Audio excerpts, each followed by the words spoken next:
wewe. Watu wengine nao kukaa kwenye mtaa huu walitakiwa wahame.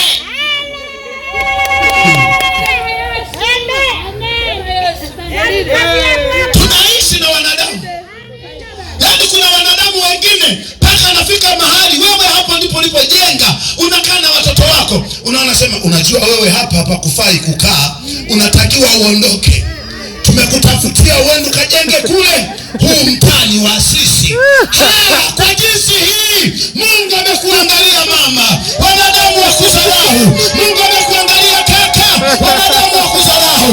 Mungu amekuangalia mama, wanadamu wa kuzalau. Yeye amesema amekuja kukuokoa.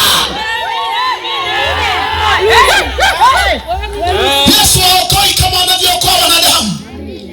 Na Yesu angelitazama, na huyu Mungu angelitazama kama wanavyotazama wanadamu, wengine tusingeokoka.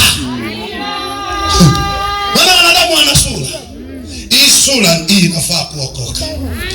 Hii sura haya maumbile yanafaa kuokoka. Yesu hajaangalia maumbile.